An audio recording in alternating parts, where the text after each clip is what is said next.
Assalamu alaikum hormatly görüjiler. Bu haftaning muhim habarlaryna men Nur Muhammed Sadat bilen Türkmen FM arkaly hoş geldiňiz. Afganistanyň Daşary işler weziri Emirhan Muttaqi İran ýurdunyň halkara gatnaşyklar boýunça orunbasary Kazım Garibabadynyň ýol başçylygyndaky İran qaziýet wekiliýeti bilen duşuşdy. Daşary işler wezirliginiň matbuat sekreteriniň orunbasary Hafiz Ziya Ahmed Tekel öz Twitter safhasynda bu ýygnakda tutsak bolanlaryň meselesini hal etmek, tutsaklary geçirmek baradaky şertnamanyň yerine ýetirilmege we ölüm jazasyna hükmedilen tutsaklar üçin bedil mekanizmi döretmek üçin gepleşik geçirilýekdigine ýazdy. We hemde Kazım Garibabady İran ýurdunyň kazaý bölümlerinde İslam imarat bilen hemkarlyk etjegini bildirip, Tehranyň bu ülkedäki Afgan muhajirlerine gıynamak meselesinde ciddi mawqifiniň bardygyny aýdyp we maglumat paýlaşmak arkaly gerekli işleriň boljakdygyny aýtýar. Jawzyjan welaýatynyň Şybyrgan şäherinde ýaşaýyş jaýlardan ogurlamakda 3 kişi tutsak boldy. Bu welaýatynyň emniýe komandanlygynyň jinaý mudiri Mevlevi Gulam Resul Rasyhynyň aýdyşyna görä, seýşenbe gece 3 kişinin Şybyrgan şäheriniň Altyhoja obasyndan ýaşaýyş jaýlardan ogurlamak sebäpli tutsak edildi. Gulam Resul Rasyh ogurlyklaryň kemelendigini aýdyp, geçen bir aýyň dowamında 3 sany ogurlyk wakiasyny sany alandygyny aýtdy. We bu wakialarda 3 kişinin tutsak bolandygyndan habar berdi. We hemde halky inandyrmak bilen howpsuzlyk güýçleriň köşüşleri bilen bir topar jinayetkarlaryň tanylmakda bolup we bir topar hem tutsak bolandygyny aýtdy.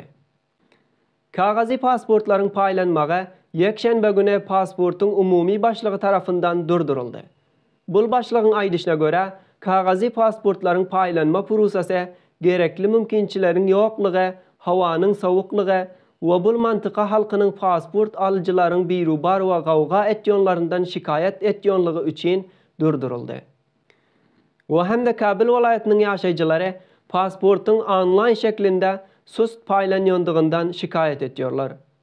Aýdylışyna görä bu kagazy pasport paýlanmagy halka aňsatçylyk döretmek üçin 7 aýynyň 20-sine başlanandy. İslami imarat taraftan ýurtda döwleti kompaniýalarnyň işine has ýaxşy şekilde öňe gitmek üçin öz başdak bir idara açyldy. Bu idaranyň başlygy döwleti kompaniýalarnyň bahasynyň 15 milyard dolar bolandygyny aýtdy. İmarati kompaniýalarnyň başlygy Ahmed Bilal halaça bir düzgün kanunyň bolmadygyny, mundan soň döwleti kompaniýalar bir kanuna tabiin boljaklaryny we islami imaratyň fermany bilen bir düzgün kanun kompaniýalaryň işleri üçin çykaryljakdygyny aýtdy. Onuň aýdyşyna görä, döwleti kompaniýalaryň ykdysadynyň ösüşine we ýurdun ýaşaýjylaryna iş mümkinçilik döretmekde muhim rol oýnýarlar. We bu wagtda wezirler başlygynyň ykdysady orunbasary Mulla Abdulgani biradar islami imaratyň gelmegi bilen döwleti kompaniýalar faal bolup we girdijileriniň köpelendigine aýtýar.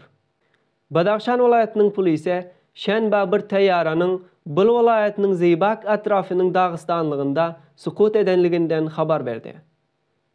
İslami imaratyň sözçisi bu şenbe gece 7 bejede bir Russiýaly hususy taýýaranyň 6 ýolcu we pilotlar bilen Hindistandan Taşkent gitmek üçin yola çykyp we techniki mesele tapmaklyk bilen ýoluny ýitirip Kowf-Ab bulyswarlygynyň Arazkuh mantykasynda tapylandygyny aýtýar. Zabihullah Mujahid öz Twitter safhasynda İslami imaratyň gutarıcı time bu taýýaranyň piloty we 4 kişine gutarandygyny ýazdy.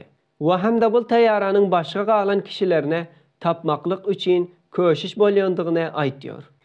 Afganistan banky iki tarafında bir meňzeş belgisi bolmadyk afgani pullaryň dürüst pullara öwrüp biljekdiginden habar berdi. Bu idara seýşenbe gün şular ýany harap afgani pullary bar wetendaşlarymyza Afganistan bankiniň we tijarati bankleriň ýakyn idarasyna baryp dürüst pullar bilen öwrüp biljeklerini aýtdy. Afganistan bankiniň aýdyşyna görä 2015-nji miladi ýylyndan soň şöyle afgani pullar köhne tapılmanı ve alış-satış edilmiyordu. Afganistan'ın 19 yaşa çelli kirkitçiler topare Afrika Cünubi'nin cami cihani yarışlarında New Zealand yurduna karşı yenildi. Afganistan'ın bul kirkitçiler topare seyşembe günde New Zealand toparı bilen ikinci oyununu oynap bir wicket tafavut bilen karşıdaşına yenildi. Aydılışına göre bu yarışların devamı bilen yurdun milli toparı şol haftanın devamı Cuma gününde Nepal yurdunun toparı bilen oynuyor.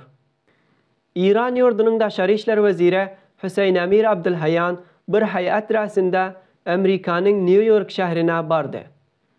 Mesullar bu vezirliğin safarının maksadı iki taraflayın yığnaklar ve İsrail bilen Gaza savaşı barada bolan yığnaklara koşulmak ve şulara degişli meseleler üçindigine aitdiyor.